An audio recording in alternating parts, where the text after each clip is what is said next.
안녕하세요. 위클리 민들레이 이지은 변호사입니다. 요즘 국민의힘 의원들이 아주 바쁩니다. 윤석열 구치소 면회도 가야 되고 극우 집회도 나가야 합니다. 오죽하면 국힘이 극우에게 먹혔다라는 이야기가 나올 정도입니다. 이러한 국힘의 과도한 우클릭 뒤에는 바로 이 사람이 있습니다. 전광훈 목사인데요. 오늘은 극우 교회에 대한 전문가 두 분을 모시고 여기에 대한 이야기 나눠보도록 하겠습니다. 먼저 7년째 전광훈 목사를 취재해온 뉴탐사 권지연 기자님 나오셨습니다. 안녕하세요. 네, 안녕하세요. 네, 다음은 시민언론 민들레 막내 기자, 김민주 기자님 나오셨습니다. 안녕하세요. 안녕하세요. 네, 오늘 데뷔 무대시죠? 아우 부끄럽습니다. 축하드립니다. 일단 들어오는데 너무 예쁜 기자가 들어오는 거예요. 이런 분위기입니까? 네. 잠깐만. 그러면 우리는 무슨 얘기를 해야 되죠? 그러니까 제가 아무 말도 못 하겠네요. 네, 오는 게 있으면 가는 게 있어야 네. 되는데. 근데 좀 있다 보니까 또 예쁜 분이 또 들어오시는 거예요. 그래서 본인 말씀하시는 거죠, 지금? 제가 제일 먼저 왔습니다. 네, 권지연 기자님은 자칭 타칭 전광훈 전문가이신데 전광훈 목사에 대해서는 어떻게 언제부터 취재를 하게 되셨어요? 본격적으로 취재는 사실 2018년도부터예요. 제가 그 전에 그 전광훈 씨를 본격적으로 취재하기 전에 한 14년 차쯤 됐을 때쯤 그 개신교계 언론사의 보도팀장으로 입사한 적이 있었거든요. 나름대로 이제 나의 사명이다 뭐 이런 네네. 생각을 가지고 저도 개신교인이다 보니까 근데 그때만 해도 전광훈 씨는 사실 개신교에서 기자들 사이에서는 보이콧 대상이었어요. 왜요? 그러니까 전광훈 씨가 원래 좀 유명세를 타기 시작한 거는 2005년 뭐 요때쯤 빤스 발언 때문인데. 빤스 발언요. 그러니까 그 여신도들을 겨냥해서 빤스를 네네. 벗으면 내신도요 아니면 똥이다. 맞아요. 네, 그런 얘기를 했었죠. 남자들 같은 인감을 가져오면 내신도요 뭐 이런 네네. 발언을 해서 그때부터 되게 유명해졌었고 사실 뭐 그 이명박 대통령 만들기에도 노린했었고 여러 가지 문제들을 일으켰었어요. 근데 이제 그럼에도 불구하고 너무 비상식적이니까 이 사람의 말을 공론장으로 끌어오는 건 안 된다라는 정서가 이렇게 있었던 거죠. 문제는 있지만 이 사람을 키워줘서는 안 된다. 그렇죠. 오히려 키우는 왜냐하면 게 될 수가 공론장으로 있다. 끌어오면 사실 이게 더 문제가 될 거라고 보고 그렇죠. 그러니까 서로 말은 하지 않지만 저 사람은 보이콧 이렇게 생각을 다들 한 거고 저 역시 그랬었어요. 아예 그래서 무시를 하자. 그래서 제가 그때 보도팀장이었는데 네. 그 취재는 사실 안 나가는 게 맞다고 저도 생각을 했었고 네네. 그때 2014년도에 전광훈 씨가 뭐 교단 뭐 그 다른 교단이랑 합쳐가지고 뭐 대형 그 세 번째 큰 교단 만든다 막 이런 얘기도 있고 그랬었는데 네. 그럴 때도 우리는 저거 새 가시를 위한 거지 뭐 이런 생각으로 별로 그렇게 주목하면 안 된다라고 생각했었는데 문제는 그 이제 박근혜 탄핵을 거치면서 보수 정당이 완전 쪼그라들었었잖아요. 네네. 그럴 때 이제 개신교를 잘 아는 분들은 다 예상을 하셨을 텐데 보수 개신교, 특히 극우 개신교가 저들의 마지막 끈이 될 거다. 이렇게 사실 예측을 했었거든요. 그때부터요. 그런데 2018년도에 전광훈 씨가 한국기독교총연합회라는 한국 개신교의 보수 그쪽의 연합기구예요. 네. 연합기구가 3개가 있는데 그 중에서 이제 대표적인 보수 쪽의 연합기구거든요. 그런데 거기에 대표 회장이 된 거예요. 네. 그래서 저는 그때 딱 직감을 했습니다. 아, 저기서 사고가 나겠구나. 그래서 그때부터 교회도 찾아가기도 하고 모니터링도 하고 이제 취재를 했었고 그때 당시에 이제 뜻이 맞는 어떤 뭐 이제 분과 함께 뭐 이렇게 또 제안을 받아서 단체에서 본격적으로 또 활동도 하고 뭐 그랬었죠. 그럼 그 전부터 알고는 있었지만 본격적으로 취재를 한 거는 이제 그럼 7년 2018년이었고 근데 7년 아니나 전. 다를까 근데 그때는 이제 더 무시할 수가 없었다고 생각한 게 언론 지형이 바뀌었잖아요. 네. 우리가 보이콧한다고 되는 게 아니더라고요. 그렇죠. 이미 유튜브를 유튜브를 통해서 통해서 막 세를 확산시키기 시작하고 그러더니 2019년도에 이제 뭐 그 프레스센터에서 기자회견도 열고 뭐 이러면서 제가 생각했던 것보다 이분이 이 전광훈이라는 사람이 더 크게 사고를 치기 시작하는 네. 거예요. 그러니까 사실 저는 뭐 이렇게까지 제가 오래 할 줄은 몰랐는데 또 하다 보니까 또 끝이 없어요. 이분 이슈가 끝이 그렇죠. 없어요. 네. 그러다 보니까 정말 네. 전광훈 전문가가 되셨어요. 근데 이제 좀 궁금한 걸 여쭤보면 전광훈 목사는 실제 목사 안수는 받았습니까? 이것도 제가 취재를 오래전에 했었는데 네. 이제 결론부터 말씀드리면 페이퍼 교단에서 받았어요. 페이퍼 교단. 네. 그게 뭘까요? 그러니까 페이퍼 교단. 설명을 좀 해드리자면 전광훈 씨는 자기가 그러니까 그 대한신학교 나와서 원래 거기 프로필을 보면 안양대학교 나왔다고 딱 자기가 이렇게 써놨거든요. 네네. 그런데 그러니까 그 안양대학교의 전신이 대한신학교였어요. 네. 근데 거기가 원래 김친선 박사라는 분이 만들어서 자기 아들 이제 김세창 박사라는 사람이 이어갔었는데 그 사람이 그 학교를 사실 운영하다가 좀 잘못을 했나 봐요. 그래서 쫓겨나다시피 한 거예요. 네. 그래서 여기저기에 무인가 신학교를 만든 거예요. 그 중에 하나가 당산동 영신교회라는 곳에 있는 그냥 무인가 신학교를 하나 만들었었고 네네. 거기 이제 옹기종기 모여가지고 그냥 성경 공부하고 그랬겠죠. 네. 전광훈 씨는 거기서 졸업을 했어요. 아, 거기서 졸업을 하고 네. 그다음에 이제 본인 교회를 만든 겁니까? 거기서 졸업을 했고 그리고 나서 이제 목사 안수를 그러니까 이 사람이 전도사 시절부터 사랑제일교회를 했거든. 1983년부터 전도사 시절을 하다가 네. 1986년쯤에 목사 안수를 받았다고 하는데 보니까 그게 그때 당시에 그 김세창 박사가 만들었던 그 무인 신학교에 네네.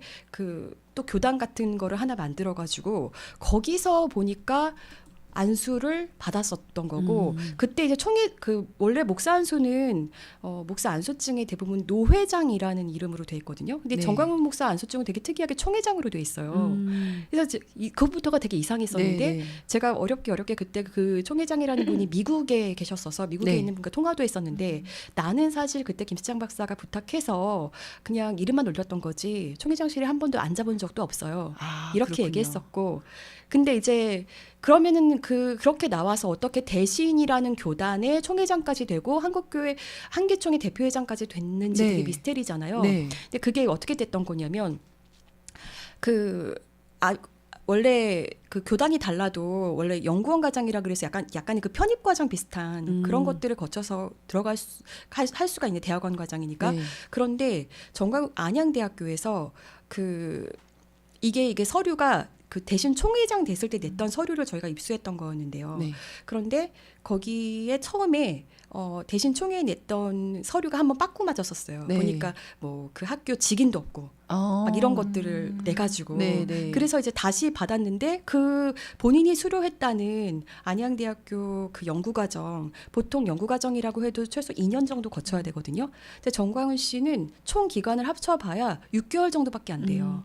그럼 일단 목사가 된 것도 조금 석연치 않네요. 뭔가 정상적인 루트는 아니고 그리고 뭔가 점수도 사이비 너무 같은- 좋아요. 전광훈 씨 점수가 아, 그렇게 그래요? 좋을 리가 없거든요. 네네, 점수가 그리고 너무 스스로 좋아. 자기는 야간 신학교 다녔는데 동생이 대부분 다녔어 막 이렇게 말하기도 하고 네네네. 그러니까 굉장히 사실은 그러니까 무자격으로 거기까지 갔다. 거기까지 갔네. 그래도 네. 그때까지만 해도 이렇게 극우 세력과 결합이 되진 않았었잖아요. 구구 세력과 결합된 지도 사실은 꽤 됐어요. 꽤 됐어요. 됐지만 위치가 지금 같진 않았다. 어. 예를 들어서 지금 뭐 김진홍 목사 같은 사람 네. 되게 이제 한국교회에서 원로 목사고 한때는 빈민 선교했다고 하는 사람인데 네. 뉴라이트의 대부가 됐잖아요. 그렇죠. 그런 사람들도 예전에는 전광훈 씨를 봐도 본척만척하고 그랬대요. 근데 지금은 위상이 완전 달라진 거예요. 그렇죠. 음.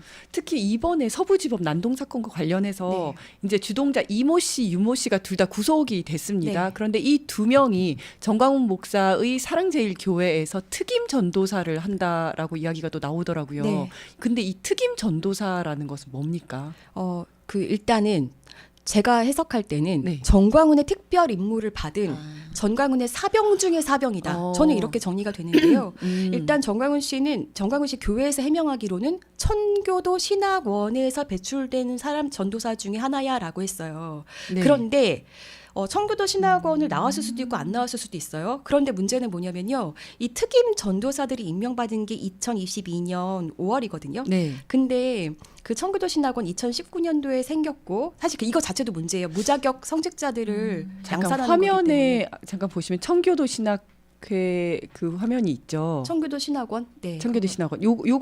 요건가요? 아니요. 요거는 그냥 졸업식 관련한 내용인데 네네. 이게 청교도 신학원이 2019년에 자기들이 만들었다고 해서 네네. 그 다음에 이제 본격적으로 졸업식도 하고 그런 게 보니까 2021년경부터더라고요. 네네. 근데 1기 졸업생이 2021년 11월이에요. 2기 졸업생이 2022년 8월인가 그렇거든요. 그럼 어떻게 2022년 5월에는 뭐죠? 그리고 그렇죠. 네. 그때 이제 자료들을 다 봐도 거기서 졸업했다는 사람들은 다 그냥 전도사 명칭이더라고요. 네, 그러니까 네. 특임 전도사는 그 사람들의 특징을 보면 뭐냐면 다 유튜버들을 하는 사람이에요. 아, 그래요. 그래서 네. 그리고 그 사람들의 전력들도 보고 하면 그 정광훈 목사가 맨날 약속도 잘 안 지키고 사실 돈으로 사람들을 포섭하지만 네. 결국은 또 돈 때문에 사람들이 떠나거든요. 네. 그랬을 때 적이 되잖아요. 네, 네. 그런 사람들을 뭐 공격하고 이런 수단으로 그 특임 전도사들이 계속 쓰였어요. 앞장서서. 보통 교회에선 특임 전도사라는 말이 없나요? 없어요. 그러면 이제 누군가가 자기를 공격을 하면 가서 저 사람 어떻게 뭐 협박해라라는 용으로 약간 용역 깡패 같이 그렇게 활용이 됐던 그러니까 계속 거예요. 그 앞에 가서 뭐 집회하고 자기 유튜브를 활용해서 그 사람 모욕하고 명예훼손하고 이런 것들에 쓰였고 그 중에 특별히 그래서 특임 전도사로 그런 일에 쓰인 사람이 3명이었어요. 네네. 근데 그 중에 한 명은 떨어져 나갔어요. 아. 정광훈과 지금 굉장히 사이가 안 좋게 됐고. 난 같이 갈 수 없다라고 네. 해서 떨어져 근데 나갔고. 남은 그 2명이 두 바로 명이 누구냐? 이형석이랑 윤영본 거예요. 이번에 구속된 이 사람 네. 2명이네요. 그렇죠. 그 특히 이영석 씨 같은 경우는 예전에 사랑제일교회 명도 집행할 때 네. 그때 그 교회에서 군대 조직 같이 만들어서 아. 그걸 그 명도 집행을 막았거든요. 네, 네. 그때 막 그 화염 방사기 쏘고 네. 화염병 만들어서 던지고 그때 이영석 씨 같은 경우는 이미 실형을 살았었고요. 정말로 정광훈의 사병으로서 그쵸. 어떤 폭력 행위를 하는 그렇죠. 행동 대장이라고 그리고 봐야 윤영보 되겠네요. 씨는 정광훈 씨가 또 만든 것 중에 하나가 뭐냐면 순국 결사대. 네. 그게 이제 어떤 분이 혈서 대부분 유서 쓰고 들어갔었는데 아, 나 여기서 죽을 수도 있다. 그쵸. 정광훈을 위해서 죽을 수도 시키는... 있다가 아니라 우리는 죽으라면 죽는다. 아, 그렇구나. 예, 근데 그게 대부분 이제 어르신들 위주의 조직이에요. 그러니까 윤영보 씨는 나이가 좀 있어 보이잖아요. 네네. 그러니까 윤영보 씨는 거기서 드러눕기 조를 약간 운영했었고 아. 그 영상들도 찾아보면 윤영보 씨가 그런 발언해요. 소화기 가져와 뭐 어르신들 앞으로 네. 자기가 진두지휘 하거든요. 그리고 경찰들과 맞서야 돼 뭐 이런 식으로 네. 계속 진두지휘 한단 말이에요. 그러니까 사실 이번에 그 정광훈 씨는 제가 볼 때는 항상 명도 집행 때도 그랬고 그동안에 여러 가지 폭력 행위에 그 사실은 정광훈 씨를 빼놓을 수 없었는데 항상 자기는 빠져나갔거든요. 본인은 이제 사주만 하고 실질적으로 행동은 그 밑에 있는 사람들이 하는 거네요. 그렇죠. 했는데 자기는 사주하지 않았다고 하지 맨날 않았다. 발뺌했단 말이에요. 그리고 지금까지는 네. 그 뒤에 배우 세력에 대한 수사를 그렇게까지 하지 않았어요. 그러니까 그게 사실은. 참 잘못이에요. 네, 예전에 맞아요. 그 문재인 정부 때 그 탈북자들이 막 그 청와대 담 넘어가고 그랬단 말이에요. 네, 네. 그래서 문제가 됐었고 경찰관 그 막 공권력에 너무 무지막지하게 대항하고 네. 그랬었는데 그때도 정광훈 씨는 나는 내가 시킨 거 아니야 이랬어요. 근데 정광훈 씨가 발언하는 게 항상 유튜브 영상에 다 떠 있었고, 맞아요. 네. 계속 올리잖아요. 네. 본인이 증언을 하는데. 제가 항상 네. 정광훈 씨 때문에 면봉을 얼마 많이 썼는지 아세요? 아, 네, 막말을 하도 들어가지고 아. 듣고 싶고 그렇군요. 아니 아까 그 보내주신 그 사진 중에서 뭐라고 했죠? 무슨 군대 조직 같이 그렇게 만들어 놓은 조직이 아 있다고. 맞아요. 그게 이 윤영보 씨가 그 자기가 아니요, 자기 그 앞에 페이스북에 보면 네, 요건 것 같은데요. 올렸던 거였는데요. 네. 요거는 이제 순국결사단이 되게 신기하게 이번 계엄 나오기 전에 그러니까 지난해 6월쯤에 그 단장이 육사 출신으로 바뀌었고 네네. 11월 달에 군대 조직으로 개편이 돼요. 이거 조금만 키워주시겠어요? 조직도가 딱 나와 네, 있네요. 군대 조직처럼 개편이 됐는데 거기 위에 보면 되게 중요한 그 명시가 돼 있습니다. 정광훈 목사의 명령에 따라 자기들이 이렇게 하는 거라고.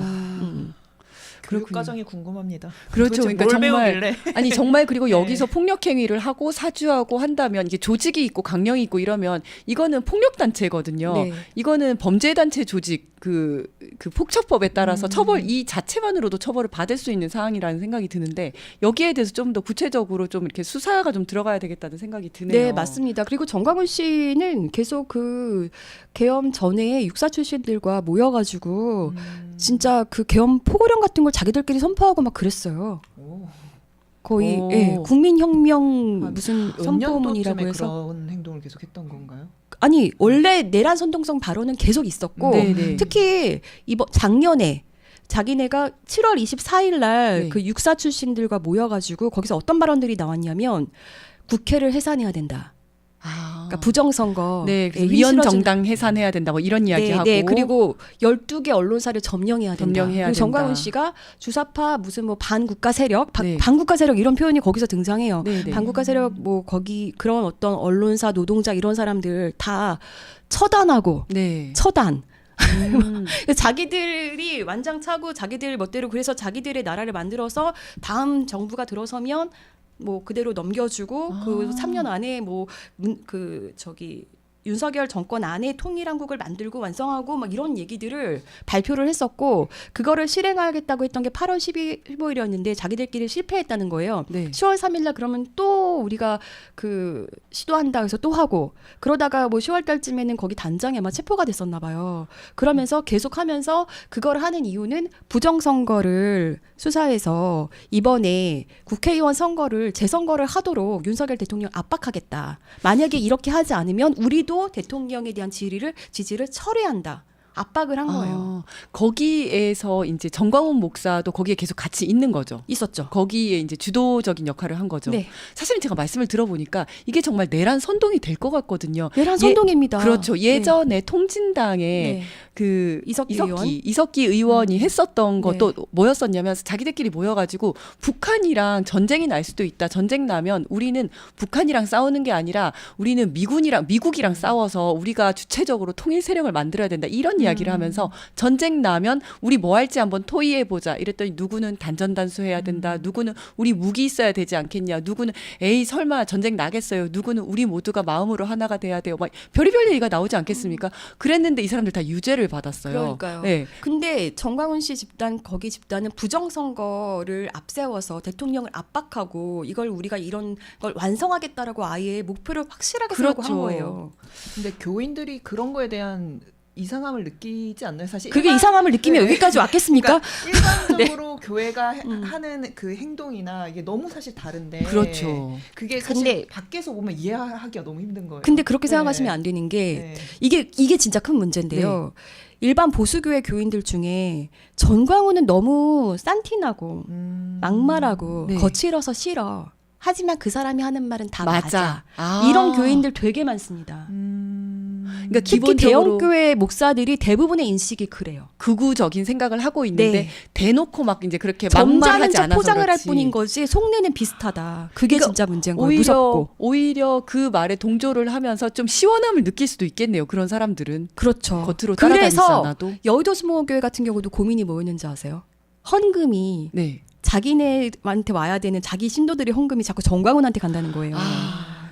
그래서 그렇군요. 이영훈 목사가 자꾸만 원래 정광훈하고 친하기도 하지만 네. 자꾸만 정광훈 지지한다고 했다가 또 언론이 뭐라 그러면 철회했다가 자꾸 이랬다 저랬다 하는 거고. 돈 이야기 나오니까 네. 또 이제 이게 궁금한데 어저께 MBC에서 네. 소위 선교 카드에 대해서 보도를 했더라고요. 예.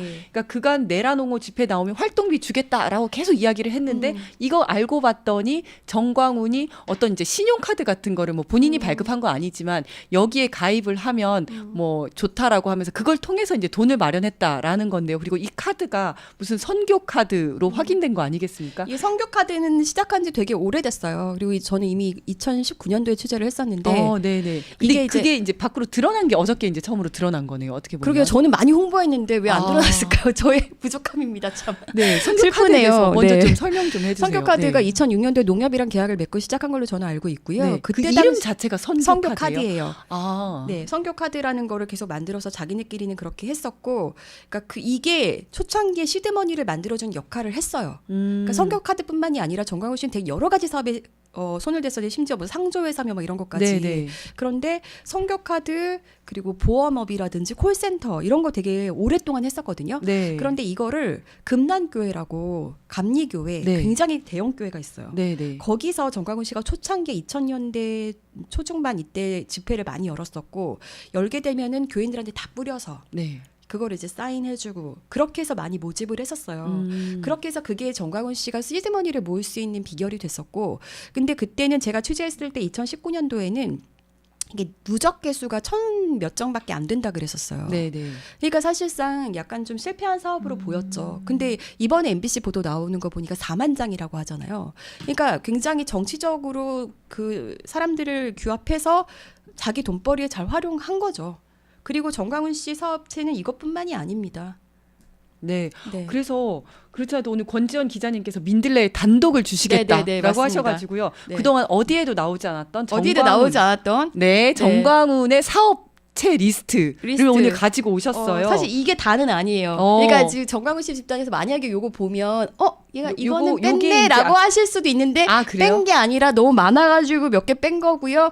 조만간 요것도 조목조목 한 번 더 보도를 할 건데 리스트만 오늘 좀 알려드릴게요. 지금 자 이제 화면에 보시면 정광훈 가족 또는 교회 핵심 인물이 대표인 사업체입니다. 네, 주식회사 워너스, 리더스 프로덕션, 리엔준, 프리턴 퍼블리싱, 더엔제이, 되게 광화문 많네요. 온, 퓨리턴, 뉴프리턴, 더 P&L, 자유일보, 선교은행, 리더스 픽처스 이건 해산되긴 했지만 이런 것들이 있고 네. 사업체가 아니지만 이제 그 정광훈 씨 유관 뭐 단체 같은 것들 있잖아요. 네. 자기가 그리고 만들겠다고 하는거나 이런 것들 에녹메리 선교회라는 것도 있고 기독청 교민청, 뭐 청교도 신학원 설교학교 그리고 자유마을 뭐 네. 청년사업단 뭐 여러 가지 너무 많은 것들이 있죠. 이 네. 정도면 그냥 사업 집단 아니에요? 그러니까요. 아까 그 앞에 잠깐 보여주시겠어요? 그 앞에 요거 말고 그 앞에 거 보면 여기 전한나 대표라고 있어요. 같은 네. 전 씨라서 혹시 가족일 것 딸입니다. 같은데. 딸이군요. 네, 그리고 여기 양주영 며느리. 며느리. 네. 그리고 다 이제 뭐 김대한이며 김바울이며 김영한이며 그 정광훈 씨에 충성하는 교회 뭐 목사 이런 사람들이고요. 네네. 근데 이 업체들이 좀 수상한 거는 뭐냐면 오늘 자세하게 얘기하기는 좀 시간상 요 네. 얘기만 할 수가 없으니까 근데 좀 이상한 건 뭐냐면요. 그 사업 목록이 다 그 등기부등본에 보면은 사업 목록이 있잖아요. 네네.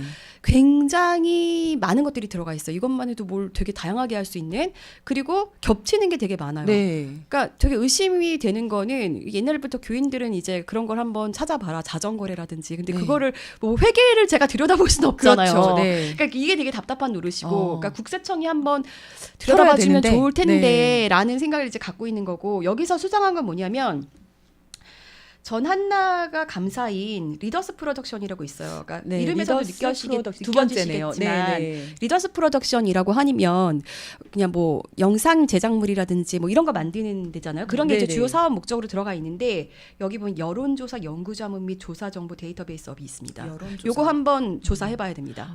여론조사. 네. 여기서 또 명태균 같이 이렇게 전광훈 뭔가 씨는 잘못된- 오래전부터 콜센터업을 했다 그랬죠. 네. 그러더니 알뜰폰으로 바꿨고 정광훈 씨가요? 네. 전광훈 씨가 정광훈 씨는 오랫동안 콜센터업을 했었어요. 네. 그래서 심지어는 정광훈 씨 찐 지지자들은 가운데 숫자가 또 똑같았어요. 그것도 한 자리로. 소름 제가 끼치다, 진짜. 유일하게 외우는 전화번호가 네. 제 전화번호, 엄마 전화번호, 전광훈 씨 전화번호예요. 네네. 정광훈 씨 전화번호 안 외울 수가 없어요. 네네. 네. 그럴 정도고 아무튼 그러니까 항상 보면은 청와대 그때 천막 쳤을 때도 그렇고 자기네 뭐 1,000만 명 무슨 뭐 그걸 만든다고 하면서 항상 서명 받거든요. 그 목적 한번 제대로 따져봐야 됩니다. 그러면 또 아까 그 리스트에서 리스트 한번 띄워봐 주시겠어요? 저희가 좀 다 볼 수는 없으니까 주목해야 할 몇 가지 사업체 좀 찍어주시겠어요? 뭐 일단 광화문 온 같은 경우는 광화문 몰인데 몰이네요. 잘 되고 있는 것 같진 않아요. 근데 물건을 최근에 파는 거네. 물건을 네. 파는 근데 거네요. 여기서 이제 청년들이 이제 뭐야 쇼핑호스트처럼 네네. 최근에도 뭐 경연대회 같은 거 열었더라고요. 그런 식으로 청년들을 이제 좀뭐 쇼호스트처럼 해가지고 쇼핑호스트처럼 해서 거고. 물건을 파는 거군요. 거기서. 그렇죠. 그리고 더 P&L이 이제 그 사업 P&L 모바일. 모바일 그 알뜰폰 사업. 알뜰폰 예, 사업. 그러니까 원래도 그런 폰 사업을 했었는데 이 알뜰폰 사업하면서 사실 사업의 그 포섭 대상이 되는 거는 어르신들 위주로 하는 거고 사업을 하는 거는 이제 청년들 많이 모집해서 청년 사업단 모집해서 청년들한테 이 사업을 이제 대거 하게 하고 막 이런 식으로 한 거죠. 그러면서 저한테 했던 말이 그 정광훈 씨가 2023년도에 되게 엉뚱하게 진짜 제가 넘어올 거라고 생각을 한 건지 저를 스카우트 제의를 한 적이 있어요. 그래요. 예, 우리 어떤 제의를 들어와라. 했나요? 그러면서 네가 조건은 높은 자리를 원하는 주겠다. 대로 주겠다. 오. 근데 그때 팀장 어떻게 자리 주겠다. 얘기했냐면 자기는 사람을 되게 잘 키운대요. 네. 지금도 내가 청년들 얼마나 많이 키우고 있는지 알아? 그 알뜰폰 사업에서 내가 월 300에 성과급 200씩 주고 있어. 막 저한테 그 얘기 자랑처럼 얘기했단 말이에요. 네. 저는 제발 사람 키우지 말라고. 그러니까요. 사람 네. 키워서 이렇게 망쳐놓는 거 아닙니까? 그러니까요. 사람 같은 거 키우지 마세요. 그래서 그러면 그 청년들이 소위 말해서 이제 그 일을 하는 거고 직원으로서 일을 하는 거고 어르신들을 고객으로 해가지고 그쵸, 어르신들한테 그쵸. 돈을 빼내는 거네요. 그렇죠. 아, 그런 식으로 그 많이 사람들이 다 했고. 교인들인 거죠 지금.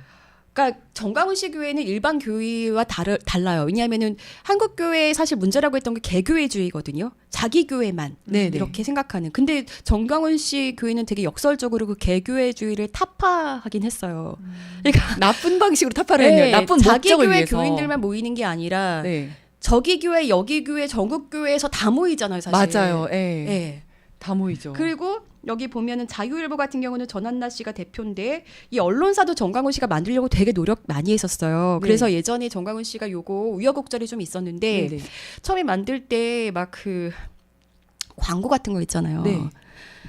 이렇게 공기업 광고가 여기 나왔어? 알아보면 우리는 거기에 광고한 적 없습니다. 아 그럼 본인이 그냥 하는 거예요? 그러니까 공신력을 만들고 싶어 막 그런 걸 하는 거예요. 무슨 한국은행 이런 거 그쵸? 해가지고 하는 그 거예요? 어떨 때는 다른 사람 거 막 도용해가지고 했어요. 제가 그 사람들 만나가지고 자기 집 광고 준 적 있냐? 도용당했습니다라고 했더니 아. 그러네요. 근데 정광훈 목사의 뜻에 내가 그래도 뭐 찬성하기 때문에 뭐라고 그래요? 하지 못하고 아니 이러고 그런 식으로 세상에. 반응해요? 예, 제가 진짜 답답해가지고 아니, 명의를 그러더니- 도용당했음에도 불구하고. 그러더니 이제 자유일보를 만든 건데 이건 정광훈 씨가 저한테 해준 말이에요. 네. 그 사실 제보자들이 의심하고 저한테 문제라고 얘기해줬던 건데 정광훈 씨가 확인해준 거거든요. 네. 여기로 교회 돈 3천만 원씩 매월 가고 있다. 아 3천만 원씩 가고 있다. 네, 이렇게 얘기했었고 그리고 저는 이게 정말 수상한데 2014년에 정광훈 씨가 선교은행이라는 걸 만들었어요. 네네. 이때 왜 만들겠다고 했냐면 뭐 미자립 교회 얼마씩 주고 뭐 없는 교회들 돕고 뭐 이렇게 해가지고 일자리 양산하고 선교은행이라는 거를 만들었는데 그때 그거 잘 안 됐거든요. 네네. 그리고 이거 돼도 문제예요. 왜냐하면 은행이라는 용어는 함부로 쓸 수 없잖아요. 그렇죠. 그 등록을 다 해야 되는 그쵸. 거고 예, 관리를 근데- 받아야 되는 거거든요. 그렇죠.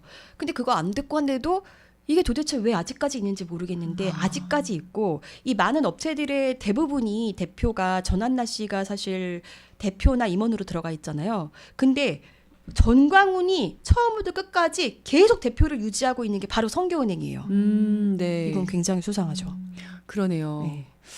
네, 또 여러 가지가 있지만 또 한 가지가 지금 이제 돈에 대한 이야기를 했었는데 제가 또 궁금한 게 정광훈이 내가 서초동에 로펌을 만들어줬다고 이런 거 있더라고요. 네네네. 네, 정광훈과 통하는 변호사 그룹이 있는 거죠. 맞습니다.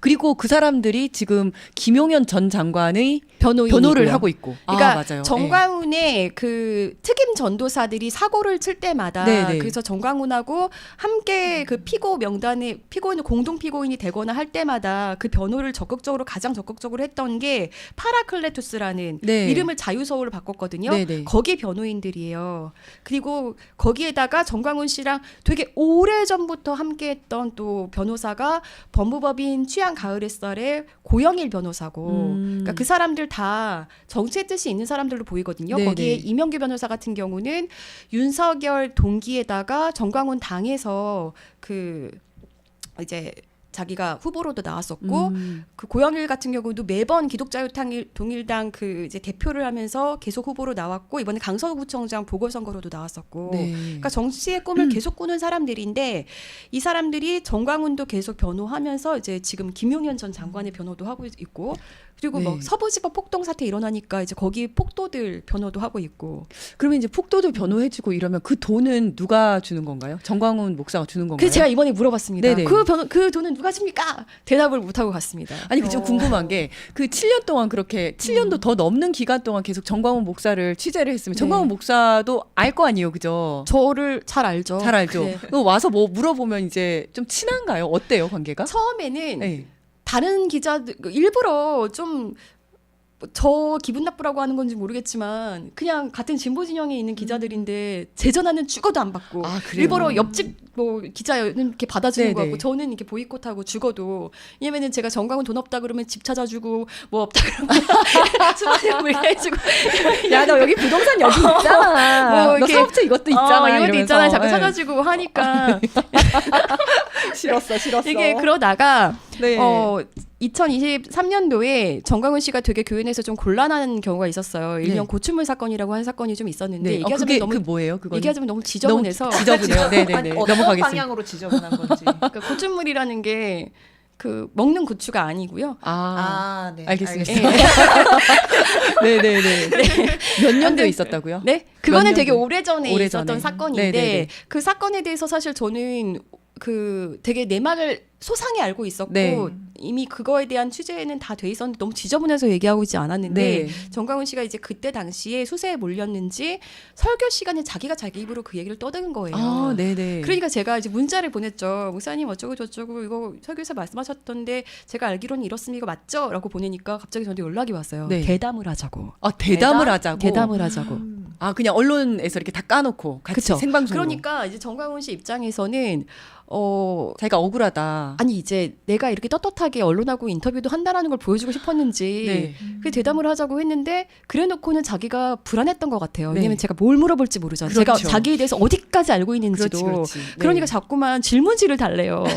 그래서 제가 그 정도는 아니 목사님 되시는 분이 무슨 질문지입니까? 누구보다 목사님이 제일 잘 아는 것만 물어볼 거예요. 네, 네. 그랬거든요. 본인에 대한 것만 물어보는데. 네, 본인 거 물어보는데 제가 무슨 상식 퀴즈 이런 거 내는 거 아니잖아요. 네. 아, 그래서 성사가 안 됐습니까? 됐어요. 아, 됐어요? 됐는데 네네네. 근데 사실은 이제 대담 때는 저는 최대한 이제 점잖게 네. 정광훈 씨도 좀 자극하지 않으면서 물어봤었고 네. 근데 정광훈이 불안했는지 자꾸만 그 전에 저랑 통화를 되게 많이 한 거예요. 아, 네네. 그러니까 미리 이제 질문지를 어디까지 알고 있는지. 그렇지. 알고 싶었던 질문지죠. 거죠. 네. 그래서 저는 이때다 싶어서 이것저것 막 궁금한 거 다 물어봤어요. 물어봤고 네. 정광훈 씨가 이제 그러니까 그때 저를 약간 포섭할 수 있다는 생각이 들었는지 아. 스카우트 제의를 하면서 할 말 안 한 말을 다 한 거예요. 아. 그러니까 그때도 교묘하게 좀 거짓말하면서 피해간 것들이 있지만 그때 사실상 죄자백에 가까운 말을 정말 많이 했어요. 네. 네. 아, 정말 뭐 미운정, 고운정 다 이렇게 생겼을 것 같은데. 고운정은 고운정 아니고. 없어요? 근데 이제 미운정. 이제는 네. 이렇게 해봤는데 쟤랑 전화하면은 자기한테 안 이럴 게 좋다라는 하나도 걸 없더라. 확실하게 느꼈는지 이제 아예 그냥 전화 안 받아요. 차단됐습니다. 아이고, 아. 네, 어떻게 전화번호 바꿔야 되겠네. 아, 그렇군요. 근데 이제 우리가 또 궁금한 게 전광훈과 국힘과의 관계 아니겠습니까? 최근 들어서 또 김문수 같은 경우에는 지금 막 지지율이 오르고 있는데 그러다 보니까 뭐 그 누구죠? 그 미추홀구에 있는 국힘의 윤상현 의원이라든지 김민전 의원이라든지 다 지금 정광훈 집회에 가서 뭐 저라고 하는 거 아니겠습니까? 아, 진짜 허리가 꺾어지겠더라고요. 그렇죠? 네. 보셨죠? 그걸 보면서 네. 이제 그 교인들은 자기네들의 정당화를 시키는 거니까 너무 이걸 뭐라고 표현을 해야 그리고 될지. 영향력이 네. 좀 대단하다고 생각이 드는 게 국회의원들도 그룹뿐만 아니라 이제 시의원 정도 되면 오라가라 하는 수준이더라고요. 맞아요. 거의 막 반말 쓰면서 아니, 안 그- 나와 막 이런 식이더라고요. 대통령실 비서관을 네. 자기가 부르면 온다. 이러잖아요. 실제로 국힘과 이 정광훈 목사의 관계는 어느 정도 되는 겁니까? 그러니까 예전에는 사실 정광훈한테 붙으면 망하는 거야. 그렇죠. 이런 정서가 좀 있었죠. 그렇죠, 대표적으로 그렇죠. 황교안 같은 사람. 네. 같이 했다가 사실 되게 완전. 본인한테 맞아요. 찌그러졌잖아요. 좋을 게 정말로. 예, 예. 게 됐잖아요. 네, 네. 그런데 그 효능감을 좀 본 게 언제부터였냐면 제가 볼 때는 오세훈 서울시장 같은 경우도 정광훈한테 붙으면서 원래는 정말 다시 정치계 그때 당시에는 재기할 수 있을까? 라는 사람이었거든요. 네. 그러면서 이렇게 올라왔고 그런 사례들이 좀 있었던 거예요. 그리고 사실상 정광훈에게 가장 호재였던 거는 문재인 정권 때였을 거예요. 그때 네. 그 선전선동하고 뭐 청와대로 진격한다, 문재인 목을 딴다, 무슨 뒤주에 네. 넣고 나온 뭐 막말을 막 하면서 거의 그 구구의 아이콘처럼 정말 그 우두머리처럼 됐잖아요. 네. 그러면서 문제는 정말 정광훈을 제대로 키워준 거는 윤석열 정권입니다. 왜냐면 네. 정권이 제대로 완전히 한 몸처럼 이게 지금 내란 사태에서만 일어난 게 아니라 이미 제가 봤을 땐 제가 그리고 취재했던 걸로 확인했던 걸로는 이미 이런 윤석열이 임기를 채우지 못하고 이런 수세에 몰리게 될 네. 경우에 미리 미략은 있었다고 저는 취재가 돼 있었거든요. 그렇군요. 네, 그러니까 사실상 윤석열 정권이 들어서면서 더 정광훈은 거의 날개를 달았죠. 그렇죠. 날개를 네, 다른 완전 거고 날개를 지난번 달았죠. 국민의힘 같은 경우 경선 때도 사실 정광훈 씨가 어마어마하게 개입했거든요. 네. 근데 그런 거 제대로 수사 안 되잖아요. 그렇죠. 그리고 그러니까 정광훈이 움직일 수 있는 사람 자체가 어마어마하기 때문에 그리고 다 국힘이기 때문에 경선에서는 정광훈과 손잡지 않으면 이길 수가 없다 이런 얘기들이 있더라고요. 그러니까요. 네. 네, 그러니까 네, 그렇죠. 처음에는 뭐 서로 조금씩 이용하고 빠지고 그러는 관계였다면 이제는 완전 먹혀버린 느낌이죠. 그런 것 같아요. 주객이 전도가 된 그렇죠. 것 같아요. 그리고 정광훈 씨가 되게 잘하는 게 뭔지 아세요? 뭐예요? 예를 들자면 A를 내가 키워주려고 우리 당에서 얘를 밀 거야 네. 라고 해놓고 이렇게 해서 계속 경쟁 구도 마련해서 네. 봤지 내가 이만큼이 어떡할래 협상해서 나중에 얘 버리고 확 이쪽으로. 비열하기까지 하네요. 예. 그게 윤석열한테 써먹었던 방법입니다. 아. 김경재를 세울 것처럼 하면서 네네. 뭐 나한테 어떻게 할래? 내가 이렇게 이만큼의 세를 갖고 있는데 나는 김경재 세울 건데 너 나한테 어떡할래? 이러다가 김경재 버리고 뭐 자기가 원하는 걸 사람한- 준다고 했을 때 그래 아. 내가 너 밀어줄게. 그렇군요. 아니 뭐 많은 분들께서 댓글 지금 엄청나게 많이 달아주셨는데요. 일단 하도 너무 빨리 지나가서 제가 제대로 못 읽었어요. 버들님께서 슈퍼챗 2번이나 쏴주셨고요. 감사합니다. 산타님께서도 권지연 씨 응원합니다라고 하셨고 룰루랄라님, 여울묵님, CCO 천사님 전부 다 네 권지연 기자님 응원해 주셨습니다. 그리고 아까 잠깐 지나갔었는데요. 그 권지연 기자님께서 뭐 이렇게 폭행을 당했다 이런 얘기도 있더라고요. 아, 제가 2019년도에 기자회견장에서 던져졌었고 정광훈 씨 지지자들에 의해서 네네. 네, 그리고 2020 그게 2년도죠. 2년도에 정광훈 씨 집회 또 기자회견장에서 머리채가 뜯겨서 아이고야. 나왔고 그때 가방도 찢어지고 기자회견장에서 이제 뭐 질문하고 하다가 하신 질문하다가 건가요? 그리고 그때 이제 제 핸드폰을 네. 박살을 내서 또 사진 찍고 그 뭐 이러니까 영상. 똥통에 담가뒀다 인분똥에 담가뒀다가 줬어요. 아니 던져졌다는 게 어떤 의미? 진짜 몸을 들고 네네. 상상할 수 없습니다. 정말 폭력 집단이네요. 네. 그러니까 이게 근데 정광훈 씨 그 집단이 정말 문제인 게 뭐냐면요. 정광훈 씨 집회에서 사실 저는 기자회견장에서 이런 폭행을 당했기 때문에 네. 이렇게 드러난 거고 그렇죠. 사실 자기들끼리도 엄청 폭행해요. 정광훈 씨 그래요? 주에서 예전에 전도사 한 명은 머리통이 깨져서 도망 나오는데 골프채로. 아니 근데 왜 교인들끼리. 자기들끼리 싸우는 거예요? 네? 왜 자기들끼리 싸우는 그러니- 거예요? 자기들끼리 뭐 좀 마음에 안 들면 그게 폭력성이 좀 기본적으로 있- 폭력성이 좀 있는 거네요. 그 정광훈 씨 자체가 폭력성이 있거든요. 그렇죠. 그리고 아까 뭐 보니까 뭐 강령이라든지 뭐 얘기하는 것들 자체가 그냥 좀 계속 폭력적인 것들이 폭력적인 내재가 언어를 되어 쓰고 있네요. 제가 네. 정광훈 씨가 대두될 때 굉장히 많이 우려했던 게 뭐냐면 이 정광훈 씨가 이렇게 뭔가 우리 사회의 한 축으로 자리를 잡으면서 우리 사회 전체가 혐오적인 정서가 늘어나게 되고 그렇죠. 뭐 이런 거 폭력성이 뭔가 대두되게 되고 저는 이게 너무 무서웠거든요. 사실은 교회 그리고 뭐 예수님 하나님이 이렇게 추구하는 것과는 완전 반대잖아요. 그리고 그쵸. 낮은 자세로 임하고 뭐 이렇게 뭐 소수자, 약자 원래 이제 하나님 같은 경우에는 그런 사람들이랑 같이 하고 이런 건데 엄청 사랑하라고 혐오를 하는 하죠. 건데. 그렇죠.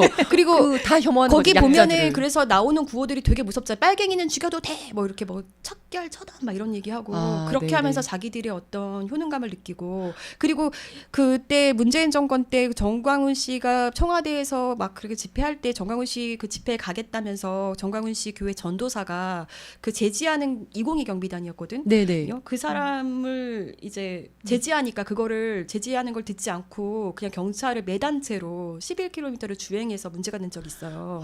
그런 부분에 대해서 제대로 근데 수사와 그것도 처벌이 집유가 되는지 나왔고요. 모르겠네요. 집유가 나왔어요. 2년에다가 3년 집유가 나왔고 네, 네. 그리고 문제는 뭔지 아세요? 그때 이제 기사에는 전사랑제일교회 교인이라 그래서 저는 그래도 전도사 자격을 박탈했나?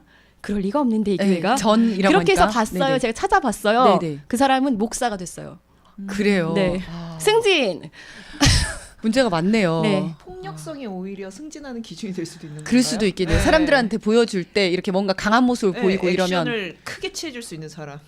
야, 근데 최근 또 전광훈 목사가 주도하던 극우 집회에 또 경쟁자가 출연을 또 했다고 합니다. 네. 저는 사실은 처음 봤어요. 그래요. 그 인서트 한번 넣어 주시겠습니까? 소년보 목사라고 하는데요. 요거 하기 전에 네네네. 하나 짚고 갈게. 네. 사실 그 이재명 대표 살해하려고 했었던 김진성 씨 같은 김진성 씨. 경우도 네. 정광훈 씨 거기에 굉장히 경도되고 세뇌돼 있었다라는 게 드러났었잖아요. 그렇죠. 그리고 네. 그 사람을 데려다 줬던 벤츠 타고 데려다 줬던 사람도 정광훈 씨 교회인가요? 아니면 이 세계로 세계로 교회. 세계로 교회예요. 그러니까 다 이게 극우 교회들이랑 다 연결이 돼 있더라고요. 맞습니다. 그래서 지금 이제 넘어가면 소년보 목사 사진 한번 띄워봐 주시겠습니까? 이분이 바로 이제 부산 세계로 교회 소년보 목사인데요. 여기 홈페이지에 들어가면 예배 영상이 나오는데 제가 그거 보고 깜짝 놀랐어요. 이재명 없으면 안 될 것 같아요, 이분. 맞아요. 그러니까 이재명으로 먹고 사는 사람이에요. 네, 네. 네, 그래서 보통 할렐루야 아멘을 하는데 그게 아니라 이재명은 뭐죠? 끝났다 뭐 이런 걸 하더라고요. 그 계속 한번 반복해서 얘기하잖아요. 맞습니다. 근데 제 되게 무서운 게 아이들이 그걸 따라하더라고요. 되게 젊은, 그러니까 청소년으로 보이는. 교회 어마어마하게 커요. 네. 저분이 노인 사역 같은 거 많이 하고 노인들 백내장 붙여주고 막 이러면서 지역에서 그거 한번 영상 한번 보시겠습니다. 해보세요. 자, 한번 띄워보세요. 소리 한번 띄워봐봐요. 공공기관의 동생에다 30% 채용한다는 이재명은 끝이다. 지지율 28% 이재명은 끝이다. 내란죄라고 선동하더니 내란죄는 빼라고 이재명은 끝이다. 엄마도 다 청소년, 아니 되게 젊은 층이거든요. 야, 사람 수가 어마어마하네요. 제 친구가 저기 다녔었어요. 그래요? 네, 근데 아예 처음에 사법부의 사조적을 이게 알게 되었으니 이재명은 끝이다. 처음에 갈 때 아예 물어본다 하더라고요. 너 정치 성향이 뭐냐? 아, 너 들어갈 때부터. 보수냐 아니면 진보면 너 괜찮겠냐? 나는 뭐 보수인데 괜찮은데 사실 보수가 아니죠, 사실 이런 상황이. 보수라고 할 수 네. 없죠. 네. 아, 그래서 그러면 그 네. 친구분은 이제 안 다닙니다. 이제 안 다니는데 네. 그 친구도 들어갈 때 너는 성향을 물어보고 네, 정치적으로 너는 어떤 성향을 가지면서 이제 걱정을 되게 많이 한대요. 근데 보수라고 하더라도 네. 이건 사실 상식적으로 이지 않는 행동이잖아요. 그렇죠, 그렇죠. 네. 그래서 제 친구는 지금은 안 다니고 있는데 처음에 시설이 좋아서 갔다고 하더라고요. 아, 시설이 좋아서. 근데 아까 보더라도 어마어마하게 크네요, 정말. 엄청 큽니다 저기 교회. 저기 부산 네. 어디에 있는 그 부산에 있는 교회인 네, 거죠? 부산 교회고 강서구. 예, 네. 그리고 거기만 있는 게 아니라 좀 지점 같은 게 또 맞아요. 있는 네, 건가요? 네. 지점처럼 아, 그렇구나. 근데 이 소년보 목사는 가덕도에도 선교센터가 있죠. 아, 그래요. 네. 이 목사는 언제부터 이 구구 집회에 또 뛰어들었습니까? 본격적으로 사실 드러나게 한 게 언제부터냐면 코로나 때. 꽤 됐네요. 네. 근데 단지 밖으로 우리가 몰랐을 뿐이지. 아니요, 그때부터 그때도 사실은 좀 아는 사람들 많이 사이에서 다 알고 뭐 언론도 있었던. 타고 그러셨어요. 그래서 네네. MBC에서 네. 이제 제가 인터뷰하고 뒤에서 소년보 목사가 인터뷰한 적이 있었어요. 그랬더니 자기 교인들한테 내가 권지현 기자랑 대담했다. 그래서 그게 어떻게 대담? 대담입니까? 자랑처럼 토론이라 얘기하죠. 그랬나? 자랑처럼. 이분이 이걸 구별을 못 하시는구나. 그러게 나도 지금도- 이제 정강훈급이다. 근데 약간 지금도 이분이 그 보수세 제가 정광훈처럼 크기는 글렀네라고 생각하는 순간들이 네네. 있는데 약간 어떤 말을 하냐면 조기 대선 없다, 조기 총선 없다? 없다. 조기 총선도 없다 막 이래요. 그러니까 극우 진영 입장에서는 조기 총선 없다고 하면 부정 선거를 부정 그렇죠, 그렇죠. 이게 뭐가 논리적으로 좀 안 맞네. 잘 모르는 것 같아요. 아, 이분 이제 그러니까. 갓 막 이렇게 나오셔가지고 약간 으쌰으쌰하는 끝났다 이런 걸 좀 잘하시는 것 같은데 뭔가 논리적으로 논리가 이렇게, 전혀 없습니다. 그런 게 좀 없으신 네. 것 같아요. 근데 여기의 교인들의 특징이 그냥 제가 얼핏 봐도 굉장히 젊은 층이 많아 보이거든요. 젊은 층 많죠. 아, 이거 어떻게 청년들이 젊은 층들이 많고요. 이렇게 또 다 이렇게 데리고 오는 겁니까? 뭐 그 지역에서 좀 큰 교회고 뭔가 교회라고 하면 사실은 뭐 그래도 좀 저도 사실 교회에서 자라면서 네. 교회 가면은 이렇게 뭐 예전엔 더 그랬죠. 교회에서 즐길 문화가 있고 그렇죠. 뭐 친구가 있고 네, 네, 그러니까 더 네. 가게 되거든요. 네, 그렇죠. 네. 근데 이제 그쵸 지역에서 나름의 어떤 좀 사회 선교 같은 것도 이분이 하신 게 있는 것 같긴 해요. 이제 그러면서 교사를 키웠고 그러면서 이제 네 근데 정치 성향이 참 네 매우 구구적이잖아요. 이분 사돈이 이제 국정원 간부 출신이고요. 아, 그래요. 네 그리고 이제 코로나 때 이분이 누구랑 함께 그렇게 그러니까 교회 그 방역에 협조해야 된다는 거를 뭐 교회 폐쇄법 막 이런 식으로 해서 네네. 굉장히 앞장서서 격렬하게 저항했거든요. 아, 그래서 그때 또 함께 저항했던 사람들이 누구냐가 굉장히 중요한데요. 네네. 김순규 전 국정원장, 아, 안창호 지금 인권위원장 이런 네. 사람들이에요. 아, 네. 그러니까 그때부터 이제 그 우익 쪽 그러니까 이제 국힘 쪽 사람들하고 같이 해서 문재인 정권을 이제 막 방역과 관련해 가지고 막 이제 그쵸. 비판을 하고 했었던 네, 거네요. 맞습니다. 그런데 음. 중요한 게 뭐냐면 여기서 사실은 저는 이제 소년보보다도 김순규 전 국정원장에 네네. 집중을 하고 있는데요. 네. 사실상 저는 김순규 전 국정원장이 전광훈을 키우고 네. 이제는 또 소년부를 키우고 있다고 보여지거든요. 아, 이제 그러면 정광훈한테서 이제 빨아먹을 거 다 빨아먹고 그다음에 이제 소년부를 아니, 정광훈은 키워서 자체적으로 너무 이제 크고 다 있으니까. 컸잖아요. 이제 다 네. 컸잖아요. 자기 말도 안 듣고 이제 자기 네. 나름대로 굉장히 또 한 축을 담당하면서 이렇게 그 컸고 김승규 전 국정원장 누군지 모르시는 분들을 위해서 사진 한 번만 올려주시겠어요? 네. 이분이 노무현 정권 때 네. 법무부 장관을 지냈었고 국정원장을 지냈었습니다. 1심에 수사하다가 이제 간첩 잡겠다고 막 그러다가 이제 그만두신 그런 분이고요. 아, 근데 이분이 그럼 어떻게 정광훈 목사하고는 어떻게 인연이 된 거예요? 빤스 이름을 지어주다가로 알고 있습니다. 이게 정광훈 씨 주장과 김성규 씨 주장이 좀 다른데 네, 네. 김성규 씨 주장에 의하면 정광훈 씨 그때 이제 빤스 별명으로 네, 본인 네. 좀 괴로웠나 봐요. 네. 그러니까 이제 그 김성규 전 국정원장이 잘했던 게 뭐냐면 자기 말로도 그 전담팀을 만들었다고 했었어요. 예를 들어서 여의도 순복음교회 같으면 여의도 순대볶음교회 막 이렇게 사람들이 약간 멸칭처럼 네네. 사용하는 게 있었단 말이에요. 네. 이제 이런 것들을 인터넷에서 지워주는 작업 이런 거를 음. 많이 했었는데 김성규 전 국정원장이 네. 그렇게 하고 그럼 김승규 전 국정원장은 뭘 받은 겁니까? 정광훈한테? 그러니까 김승규 전 국정원장 자체가 굉장히 구구적인 사람이고요. 네, 네. 그러니까 그 보수 개신교 내에서는 되게 오랫동안 가짜 뉴스의 숙주로 지목이 됐던 네. 분이에요. 그러니까 자기가 원하는 세상이 있겠죠. 그 사람의 인식에서는 본인들은 사실 굉장히 반민주적인 행태를 보이고 있는 건데 그게 마치 자기들이 원하는 예수 사랑을 구현하는 크리스텐덤을 만드는 거고 뭐 그게 뭔가 자기들이 원하는 왕국을 만드는 거고 이렇게 되게 착각을 하고 계시는 분들인 것 같아요. 그래서 지금은 이제 이 소년보. 김승규 전 국정원장이 소년보 목사를 키우고 있다. 저는 그렇게 보고 있습니다. 그 어떤 점에서 혹시 둘 간에 뭔가 그러니까 그 정광훈 씨와 약간의 조금 사이가 거리가 벌어졌던 게 있으면서 그 정광훈 씨의 그 유명한 발언 하나님 갚으면 나한테 그렇죠. 죽어라는 네, 네. 발언을 했을 때 그 이제 김성규 전 국정원장이 그거 사과라 그랬대요. 네. 근데 이제 나는 할 수 없다. 할 수 없다 이렇게 그러면서 했었고 사이가 약간 멀어졌고. 근데 사실상 멀어졌다라기보다는 제가 볼 때는 정광훈 씨가 사실 사고를 많이 치긴 하잖아요. 네, 네, 그래서 그쵸. 오히려 자기들한테 안 좋은 쪽으로 돌아오게 돼요. 음. 예를 들자면 코로나 때 네. 계속 가짜 뉴스 내고 이 네. 사람들이 어떤 식으로 했냐면 자기들끼리 계속 말 안 듣고 막 모이고 이러면서 그때 뭐 자기들끼리 그런 작전 그런 거를 막 돌렸어요. 네. 비행기 모드를 하시고 막 이런 거 있잖아요. 아. 그래서 수정 안 당하게 네, 네, 네. 그렇게 하면서 계속 문제 중심에 서고 이러니까 그 자기들 진영에 좋을 게 없잖아요. 네, 네. 그러니까 김승규 전 국정원장 입장에서는 좀 대안이 필요했던 게 아닌가. 그래서 대신 그런데 이제 소년보를 그런데 소년보 목사 같은 경우는 처음에 이제 2019년도에 그렇게 본인이 앞장선 다음에 그 다음에도 이번에 윤석열 정권 후보 시절에 막 대놓고 목사들이 그 교회에 모여서 막 지지하고 막 그런 거 했거든요. 네네. 집회 그 종교 집회를 가장해서 음. 그런데 그때도 자기는 그냥 교회만 빌려준 거야 막 이런 식으로 약간 뺐었어요. 네. 근데 이제 보면 완전 전면에 드러나면서 언어가 정말 점점 전광훈화 되어 가고 있거든요. 점점 거칠어지고 그러니까 저는 이게 세지고. 무서운 거예요. 네, 네. 전광훈이 정말 이제 걷잡을 수 없이 커졌고 네. 자기들끼리 좀 싸우고 있는 것 같지만 한쪽에서 또 소년부가 또 올라오고 있고. 예, 크고 있는 중인 거거든요. 그렇죠. 그러면 이게 우리 사회가 예전에는 제가 아까 말씀드렸다시피 그냥 상대하면 안 되는 그 비상식이라고 여겼던 것들이 자기들이 주류 노릇을 하면서 한쪽 축을 막 담당하잖아요. 네.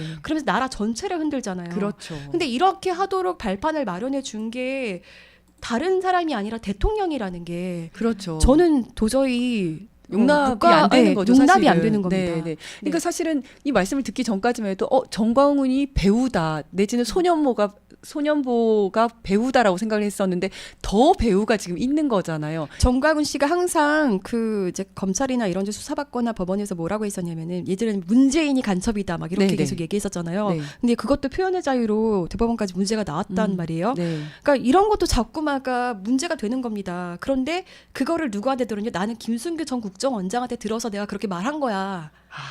그 뒤에서 이렇게 또 법적으로 조언을 해주고 아니면 뒤를 봐주고 아니 막 이런 근데 사람들이 생각해 보세요. 있는 정광훈이 거네요. 한 말이 아니라 그러면 그건 김순규가 한 말이야? 김순규 검찰 출신이잖아요. 법무부 장관이었고 국정원장이에요. 그렇죠. 예. 그러면 그 후배들이 그 국정원장도 모셔서 수사해야 되는데 그렇죠. 불가능한 그거 쉽지 네. 않죠.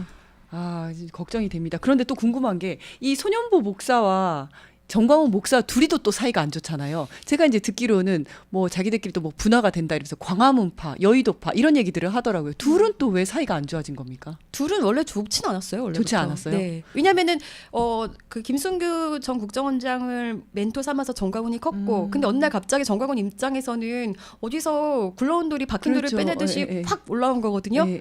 그런데 이제 뒤에 김순규가 있다고 하니까 처음에는 막 드러나기 그러지 않았었는데 이제는 정광훈도 자기도 막 컸다고 생각하는 거고, 그러니까 둘이 막 치고받고 싸우잖아요. 막 이렇게 드러내놓고 뭐 이렇게 문자 가지고 문자 이렇게 공개하고 뭐 이러더라고요. 뭐, 예. 예, 예. 그리고 뭐 그 이번에 저는 진짜 웃겼던 게 정강훈 씨가 소년보 목사한테 그 다단계 네. 구원파에 있었던 그 개신교에서는 이단으로 치는 그런 구원파에 있었던 애터미가 붙어 있다. 막 이러면서 문제를 애터미라는 애터미가 그 약간 다단계식의 그렇죠. 사업 모델을 상품이죠. 네, 예. 그래서 한국교회 교인들을 다 다단계에 귀속되게 만들려는 거다 막 이렇게 얘기했는데 사실 정강훈 씨 사업 모델이 예전부터 다 다단계였거든요. 그래서 저는 그것도 되게 웃긴 겁니다. 서로 잘 싸우는구나. 네. 소년보 목사가 정강훈 이단으로 이게 뭐 고발하고 뭐 그런 적도 있어요. 교신총회에서 네. 정강훈 그러니까 그 10월 27일 날 집회를 소년보 주도로 열면서 네. 둘이 각을 세웠어요. 네. 그러니까 처음에는 서로 건들지 말고 자기 영역 잘 지키자 쪽으로 가다가 네. 그때 집회가 약간 정광훈 씨 쪽 막 소리가 너무 크고 그러니까 소년부 씨 측 입장에서는 망했다고 생각했나 봐요. 그러니까 그때 사실은 드러나게 확 안 좋아진 건데 그러면서 네 서로 이렇게 폭로전까지 이어지는 거죠. 그리고 이런 것도 있을 것 같아요. 내 교인 네가 뺏어간다. 그리고 이제 교인뿐만 아니라 이제 사실은 돈 나올 때는 정해져 있는데 그렇게 하면 이제 그 돈이 갈라지는 거죠. 그러다 보니까 서로 이제 이전 투구 시작된 거 아닌가라는 생각도 들면서 새싸움이랑 이런 게 있는 그렇죠. 새싸움 하면서 유튜브들 하고 또 이제 뭐 전환길 강사는 그렇죠. 어디로 가고 막 이런 것들이 또 있더라고요. 서로 전환길 나눠지고. 강사는 원래 이제 세계로교회 교인으로 알고 있으니까 아 원래 세계로 교회 교인이었었군요. 거기는. 또 최근에 세이브 코리아 구국 기도회 뭐 그게 이제 소년보 예. 씨가 만든 거예요. 그쵸, 그러면서 대표 목사로. 거기서 처음에 기자간담회 하면서 소년보 씨가 발표했던 게 이재명이 죽어야 나라가 산다. 아 거기서부터 이제 시작이 됐군요. 근데 우리 김민주 기자님도 이 소년보 목사에 대해서 또 이렇게 취재를 좀 하지 않으셨습니까? 최근에 취재를 한다고 이제 이런 정강훈 목사도 그렇고 뭐 소년보 목사도 그렇고 자기 영상을 항상 유튜브에 올려놓으니까 네, 그게 네. 똑같더라고요. 근데 최근에 또 소년보 목사도 국민의힘 쪽에서 의원들이 와가지고 엄청 맞아요. 강의하고 네네. 그런 거 보면서 또 이제 댓글을 보면 교인들이 아 우리 목사님 말이 맞다. 네, 아. 이런 식으로 다 프레임이 만들어지는 게 보이더라고요. 정강훈이랑 거의 판이 비슷하게 돌아가는 비슷하게, 것 같아요. 그러니까 네. 지금 정광훈으로 또 하나가 또 생기고 있는. 키 크고 있는 중인 거예요. 아, 그러니까 이게 또 언제 그러니까 계속해서 생겨날 수도 있는 거네요. 네. 정말 제2의 제3의 정광훈 또 제2의 제3의 소년보가 계속 생길 수도 그게 있는 너무 거네요. 무서운 거예요. 그리고 이런 문제의 사람들을 또 보면 다 뭐 대안학교를 가지고 있거나 예를 들자면 정광훈 씨 사돈교회 있죠. 네네. 열방 제자교회 거기도 굉장히 구구적인 교회거든요. 네. 거기도 보면 개미청년단 운영하고 대안학교 운영하고 그리고 뭐 그 최근에 또 언론이 나왔던데 운정 참존교회라고 있잖아요. 네. 파주에 거기 항상 정광훈 씨와 함께 행동한 아 교회거든요. 그게 참존 교회예요. 네. 그러니까 파주 구구 교회라고만 아. 제가 봤었거든요. 아 참존 교회구나. 네, 근데 거기도 대안학교 운영하고 있고, 그러니까 대안학교를 운영하는 교회들이 생각보다 굉장히 많은데, 아 그럼 중고등학교를 정규학교를 가는 대신에 이제 거기서부터 이제 시작을 하는 그렇죠. 거네요. 근데 그런 데서 세뇌를 시작하는 항상 가르치는 게 뭐냐, 차별금지법은 성경적이지 않고 잘못된 거다. 반그리스도적인 법이야. 뭐 네. 이런 것부터 해서 그리고 반이슬람 막 이런 것들 가르친단 말이에요. 네. 그리고 뭔가 그 사회에서 우리가 보편적으로 생각하는 어떤 민주 사회에서는 통용되지 않는 굉장히 구구적인 그런 사상을 많이 주입시킨단 말이에요. 그러니까 네. 저는 예전부터 저도 대안학교들 많이 취재해 보면 항상 문제가 너무 많이 터져 나오거든요. 제발 교회는 교육에 손대지 말자. 아니 사실은 대안학교라는 게 정규 학제에서 가르칠 수 없는 것들 조금 이제 자유로운 사상이라든지 이런 걸 가르치기 위해서 대안학교를 만들고 한 건데 원래 대안학교의 취지는 제가 볼 때는 네. 우리 원래 한국의 교육 시스템 자체가 너무 원뿔형이잖아요. 그렇죠. 예. 그거를 타파하고 네. 뭔가 개인의 개성에 다양성. 맞춰서 다양성, 네. 네. 그렇게 살지 않아도 우리는 행복할 수 있어. 맞아요. 가르쳐야 되는 게 다양한 대안학교인 가치를 가르치려고 거잖아요. 한 그쵸? 건데 지금 이게 이제 이것마저도 구구가 먹고 있는 거네요. 네. 그러면 중고등학생 때부터 이런 세뇌를 레벨을 시키는 거죠. 계속 듣게 된다면 사실 정말 벗어날 세뇌가 수가 되겠다.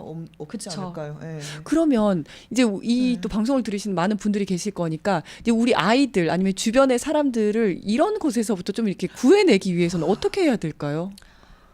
그거를 참 사이비만 조심할 게 아닌데요. 그러니까 학교도 조심해야 네. 되고 이제는 뭐 무슨 광화문 몰 이런 것도 조심해야 되고 뭐 사다 보면 거기에 이제 이렇게 하나 둘씩 사다 보면 거기에 또 막 이제 이런 것들이 있는 거 아니에요. 그러니까 저는 첫 번째로 진짜 정치인들이 정신 차려야 돼요. 일단 그런 데 가서 자꾸 공신력을 심어주잖아요. 그렇죠. 예, 예. 그러니까 그 모든 사이비 종교가 사실 그런 것 때문에 문제가 되거든요. 네. 그것만 없어져도 저는 상당 부분 사람들이 현혹되지 않을 거라고 보는데 예를 들어서 정광훈 옆에 김순규가 없었다면 네. 많은 대형교회들이 거기 붙었을까요? 그렇죠. 그러지 않았겠죠. 많은 어떤 예. 사람들이 더 그렇게 우리 목사님 정말 어떻게 저렇게 국정원장까지 지낸 분이랑 그렇죠. 이렇게 됐을까요? 정말 인증을 딱 해주는 그쵸. 거죠. 예, 윤석열 같은 권위를 사람이 부여하는 와서 거죠. 머리 숙이지 않으면 그렇지. 그렇게까지 생각할까요? 예, 예. 근데 자꾸 이렇게 표에 눈이 어두운 정치인들이나 이런 사람들이 자꾸 거기 표밭이라고 생각하고 가서 고개를 조아리고 뭔가 대단한 사람인 것처럼 만들어주니까 교인들은 자꾸 혼동이 가고 헷갈리는 겁니다. 그리고 그 사람이 정말 그 목사가 대단한 건 줄 아는 겁니다. 그러니까 저는 첫 번째로 그것부터 막아야 된다고 생각이 드는 거고요. 네. 교회도 제발 세무조사 받아야죠. 그거 맞습니다. 안 받으려고 전 난리치는 거라고 보는데 혹시라도 그렇게 될까봐. 그러니까요. 그 정치인들하고 교회 간의 그 이해관계가 딱 맞는다라는 생각이 드네요. 또 말씀을 듣다 보니까 이제 교회에서는 사람을 동원을 할 수가 있는 거고 네. 이제 정치인의 입장에서는 그 사람들이 표가 필요한 거다 보니까 둘이서 아주 이해관계가 잘 맞았구나. 굉장히 걱정이 됩니다. 이 댓글 굉장히 많이 또 올려주시고 있는데요. 제대로 삽시다 님께서 제가 좋아하는 세 분이 다 나오셨네요. 리포액트 민들레 시민기자 정숙님께서 네, 또 슈퍼챗 싸주셨습니다. 감사합니다. 감사합니다. 네. 그리고 또 많이 보내주셨는데 여포님께서는 정광훈 비서 실세예요. 아들 노태정 사위 이영한 건물 그거 기자입니다. 예, 잘 알고 있죠. 어. 거기 이제 전도사 하나가 있어요. 여자 전도사. 네네. 지금 말씀하신 노태정 전도사의 모친이고 이영한 목사의 장모인데 네. 그 사람이 사실 정광훈 씨 그 교회에 자금을 다 관리하고 있습니다. 근데 여기 이제 자금에서 문제가 생겨서 사실은 또 흩어지는 사람들이 있는 거예요. 예를 들어서 그 특임 전도사 중에 3명 중에 1명 왜 떨어져 나가게 됐냐? 네. 자기는 사실은 정광훈 씨는 많이 돈으로 관리하잖아요. 네. 예를 들어서 뭐 유튜버들 항상 현금으로 준다고 하거든요. 네. 그럼 뭐 얼마 주는 거 내가 봤다, 얼마씩 준다 이런 얘기는 저는 수도 없이 많이 들었어요. 근데 일단은 그 친구 같은 경우는 지금 떨어져 나간 친구 같은 경우는 목사 아들이에요. 네. 그러니까 자기가 그래 나름의 어떤 신앙심 같은 게 또 자기 나름의 그런 게 있었겠죠. 네. 그래서 헌금을 많이 했대요. 자기 말로는 헌금을 많이 했어요. 1억인가를 했는데 아. 그게 약간 중간에 네. 약간 배달 사고가 났어. 거예요. 이게 절반이 그냥 정광훈 목사 주머니로 들어갔구만. 그건 어디 갔는지 어디 갔는지 알 수 모르죠. 근데 없지만. 정광훈 씨가 그 전도사 편을 들고 있는 게 수상하다. 네. 어쨌든 잘 알 수는 없지만 아무튼 그 그런 헌금이 식으로. 다 가진 그리고 예를 않았다. 들자면 거기서 또 떨어져 나간 변호사가 있어요. 네. 그런데 그 전도사가 예를 들어서 그 누구누구 변호사들은 막 챙겨주고 그 뭐 사무실도 차려줬다 그러잖아요. 네. 그러면 그런 것들을 실질적으로 돈을 집행하는 게 그분이란 말이에요. 네. 그런데 자기는 안 준다 그거예요. 음. 사이가 안 좋으니까. 그러니까 이제 떨어져 나가고 약간 사실은 돈 때문에 붙기도 하지만 또 돈 때문에 떨어지기도 하는 거예요. 네. 네, 근데 그 돈을 관리하는 실세가 바로 그분입니다. 네. 그래서 제가 개인적으로는 이거는 뭐 스토킹하려고가 아니라 어떻게 취재하다가 막 그분 요즘 돈도 많이 벌었다고 해가지고 그분이 다닌다는 그 실내 골프장도 이렇게 가보고 막 그랬었는데 네. 정말 극우 교회 전문가시네요. 저도 사실은 오늘 권지현 그 기자님 만난다고 해서 이것저것 다 찾아보고 왔거든요. 네. 근데 오늘 들은 얘기가 다 새로운 얘기예요. 네. 너무 정광훈 초보였던 것 같아요. 근데 사이비 종교들의 특징 중에 여러 가지가 있겠지만 그 중에 돈 빼놓을 수가 없고요. 그렇죠. 사실 네. 그 안에 성 문제 빼놓을 수 없어요. 아. 그리고 사실은 결혼 같은 것들 목사 마음대로 좌지우지하는 거 사실 빼놓을 수 없거든요. 결혼을 목사가 밑에 있는 하라고? 사람들 네. 자기 교인들을 이렇게 결혼을 시키는 거예요? 아니 본인이 하는 거예요? 아니죠. 시키는 거죠. 저 그 네. 사례들을 알고 있습니다. 그 아. 교회에서 예를 들자면 그 교회에 그러니까 이 얘기는 남성을 폄하하기 위해서가 아니라 저 남자 좋아해요. 근데 대부분 그런 얘기들 많이 있었어요. 장가가기 힘든 사람 있으면 교회 보내. 이런 얘기 아. 들어보셨죠? 네, 많이 듣죠. 그쵸? 네. 왜냐면 이상하게 그 교회에 괜찮은 여성들이 되게 많이 모여 있어요. 우선 여성 집단이 많아요. 맞아, 여성이 아. 많아. 네, 그쵸? 여성이 거의 많고. 한 8대 2 정도 되잖아요. 맞아요. 항상 여자가 남- 8이에요? 남자가 네, 뒤에. 맞습니다. 근데 정광훈 씨 교회가 정광훈 씨 교회가 굉장히 뭐랄까요? 거기가 그렇게 부촌이 아니잖아요. 그렇죠. 그러니까 예. 뭐 수급자도 많고 그리고 특히 뭐 인생 좀 포기한 것 같은 어디 네. 중독이 됐다거나 막 율락가를 들락날락 한다거나 그러니까 일반적으로는 괜찮은 여성과 결혼할 확률이 굉장히 낮은 사람들도 있단 말이에요. 근데 그런 경우에 뭐 이렇게 결혼을 하게 한다라든지 어떤 뭐 신앙으로서 너네는 해야 돼라고 이제 사실상 강요를 하는 거네요. 그 안에서. 근데 그런 이제 그 경우들도- 교인들은 세뇌가 됐기 때문에 근데 해야 이제 사실 된다라고 이렇게 생각을 얘기해도 하고. 자기 스스로가 사실은 인정을 그렇죠. 안 하실 수 있어요. 그렇죠, 그렇죠. 네. 나는 내가 좋아서 한 거다. 좋은 네. 분 소개시켜줘서 내가 결혼한 거다 이렇게 네, 생각하는데 그쵸. 밖에서 봤을 때는 밖에서 좀 봤을 이해가 때는 안 되는 그래서 사실은 커플이라는 그 거죠. 이제 정광훈 씨 교회에 다니다가 이제 빠져나온 분들 사실 이런 것도 기자님 너무 문제예요. 막 많은 분들이 얘기했었어요. 근데 저는 이제 경찰을 오래 하다 보니까 이런 그 종교 지도자라고 하면서 그냥 범죄 행위를 하는 집단들을 굉장히 많이 봤거든요. 네. 근데 이제 정광훈은 뭐 무슨 뭐까지 올라가고 막 이러다 보니까 목사라고 사람들이 생각해서 그러는 거지 말고 실제로 뭐 JMS라든지 이런 사람들은 그냥 다 성추행하고 그냥 하는 거거든요. 근데 그때도 돈 갖다 주고 왜냐하면 다 세뇌가 되는 거예요. 그냥 종교 지도자니까 굉장히 높게 생각하고 맹목적으로 따르면서 돈 집에 있는 돈 다 갖다 주고 그죠, 맞아요. 정말 성추행 당해도 그게 성추행이라 생각하지 못하고 이제 그쵸. 은혜를 입는다고 생각하고 근데 정신 차리고 보니까 이게 아니었다 싶어서 그제서야 고소고발하고 하는 거거든요. 그렇죠. 그러니까 어떻게 보면 이런 범죄 집단인 거죠. 어떻게 보면 근데 이제 정광훈 씨 교회 같은 경우는 본인들이 처음에 인지하지 못하는 경우도 있고 네. 그러니까 이 사람들이 얼마나 이제 그 죄의식이 없냐면요. 음. 그 죄에 대한 인식 자체가 없다고 제가 느끼는 게 그리고 뭐가 잘못인지 그 판단 능력이 좀 없는 것 같아요. 그러니까 제가 그 정광훈과 경제 공동체인 부동산 하시는 그 장로님 계세요. 그 네. 장로님한테 가서 인터뷰를 한 적이 있는데 처음에 이제 저를 아니까 막 나가라 그러고 거의 사탄 보듯이 했죠.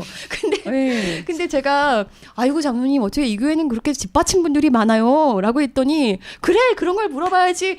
왜냐면 이게 칭찬인 줄 아신 거예요. 네. 그 마음이 열려서 막 다 얘기를 해주셨어요. 그때 얘기를 해줬던 게 뭐냐면 저한테 이제 확인을 해준 건데 제가 알고 있는 얘기를 정광훈 씨가 막 그 교육자들이랑 이런 사람들한테 집을 사주고 막 이랬다 그랬거든요. 그 교회 돈으로 재개발 지역에 많이 사놨어요. 네. 그래서 그분 이름으로 그래서 막 많이 사놨다가 그걸 아들 이름으로 명의 이전을 시키는 그 와중에 있었단 말이에요. 네네. 그러면서 이제 7채 했고 이제 20채까지 할 거야. 막 이런 얘기 저한테 다 해주고. 네. 그러니까 그 교회가 집받친 분들도 되게 많고 그런데 그거 자체가 자기들 나름대로는 신앙인 줄 아는 거예요. 근데 정광훈 씨 교회도 처음부터 이렇게 정치화되진 않았고 네. 근데 제가 볼 때는 신앙적으로 이 교회 처음부터 문제였구나 이제 생각하는 건 뭐냐면요. 교회들이 되게 잘못하는 것 중에 하나가 사람을 이제 그루밍할 때 쓰는 방법 중에 하나가 두려움을 심어주는 거거든요. 네. 너 죽으면 천국 갈 수 있을 것 같아? 너 그리고 무슨 죄 있지? 너 그거 나한테 이렇게 제사함 받지 않으면 너 벌 받아. 막 이런 거 있잖아요. 네, 네. 정광훈 씨 교회도 초창기에 뭘 많이 했다고 하냐면 천국과 지옥. 그래서 지옥을 경험한 사람이라 그러면서 그런 사람들을 간증 무대에 계속 세우고. 그러니까 사람들한테 두려움을 정말 심어주는 거네요. 2019년도에 정광훈 씨 그 설교 같은 게 돈을 내야 들을 수 있는 게 있었는데 제가 그거 돈 내고 막 들어봤거든요. 네. 얼마예요? 10,000원인가 그랬는데 돈 아까워 죽는 줄 알았어요. 근데 거기 뭐 진짜 그런 설교가 네. 그런 사람들 많이 세우고 그리고 방언하지 않으면 네. 너 성령 받지 못한 거야라고 해서 근데 방언을 강제로 그렇게 하지 않아요. 네. 일반 그 정상적인 교회들은. 근데 정광훈 씨 교회는 한 방에서 방언 막 연습시키고. 그래서 그 안에 다 이제 자기 약간 안에 들어오게 환각성기 같은 게 되는 만드는 거죠. 거네요. 네. 예. 그리고 정광훈 씨 교회는 굉장히 좀 저소득층 사람들을 많이 포섭했잖아요. 네. 그 교회 자체가 있는 위치상도 그렇고. 근데 저도 어릴 때부터 저는 집이 망해가지고 엄마 따라서 기도원 진짜 많이 다녔거든요. 네, 네. 그러면은 막 쿵짝쿵짝 약간 사람의 마음을 이렇게 하는 게 있단 네, 말이에요. 네, 저도 네. 정광훈 씨 설교 듣다 보면은 막 따라 부르고 있어요. 너무 많이 들으셨어요. 저도 너무 익숙한 그러니까. 노래들이니까. 네. 근데 그런 어떤 80년대 기도원, 90년대 기도원 문화에 대한 향수가 있는 사람들. 그런 사람들의 어떤 그 취향을 향수를 자극을 하면서 적중했다. 네, 자극을 하면서 네. 계속 사람들을 모았군요. 그렇죠. 정말 듣고 싶은 얘기는 많은데 우리 시간 관계상 여기까지 해야 될 것 같아요. 벌써 이렇게 됐나요? 벌써 6시가 넘었습니다. 내란 123119님께서 후원해 주셨습니다. 감사드립니다. 산타님께서도 민들레 1000명 구독 축하드립니다. 1000명 구독이라는 게 동접자가 1000명이라는 거죠. 감사드립니다. 오늘 권지현 기자님 오셔가지고 민들레가 대박이 나고 있는 것 같습니다. 네, 그리고 산타님 유익한 방송 위클리 민들레 계속 번창하면 좋겠습니다라고 하셨습니다. 네, 또 많은 분들께서 또 이야기를 많이 해주셨습니다. 감사드립니다. 좀 센 이야기들이 많아서요. 그냥 넘어가도록 하겠습니다. 네. 오늘 정말 제가 잘 알지 못했던 분야에 대해서 또 많이 알게 돼서 너무 감사드리고요.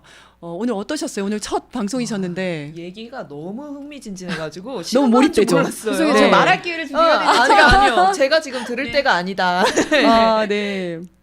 감사드리고 오늘 처음 민들레 나와주셨는데 어떻게? 저는 민들레가 불러주신다고 했을 때 네. 다음에도 많이 나와주시기 바라겠습니다. 또 불러주겠지? 네. 이런 생각으로. 앞으로도 계속 많은 이야기 해주시기 바라겠습니다. 다른 사람도 아니고 김성진 기자가 연락이 왔는데 네. 개인적으로 저는 김성진 기자가 저렇게 실력도 되고 인성도 되고 막 이런 약점 잡힌 거 있으세요? 아니 저 사실 우리 그렇게 막 친하게 지내지는 못했는데 딱 네네. 봐도 너무 성실하고 너무 괜찮은 거예요. 맞아요. 네. 그래서 사실은 저는 개인적으로 우리 김성진 기자 같은 친구가 있는 데가 또 잘 됐으면 좋겠다 이런 마음이 그렇죠. 되게 네. 있거든요. 또 이렇게 민들레를. 훌륭한 기자가 또 오셨다고 해서 되게 만나보고 싶었고 네, 그래서 네. 제가 감사합니다. 네, 앞으로도 자주 네. 와주시면 감사드리겠습니다. 네, 구독과 알림 설정은 민주주의와 공정 언론을 지키는데 큰 힘이 됩니다. 구독과 알림 설정 부탁드리겠습니다. 네, 오늘 나와주신 두 분 정말 감사드립니다. 저는 다음 주에 또 뵙도록 하겠습니다. 감사합니다. 예, 감사합니다. 감사합니다.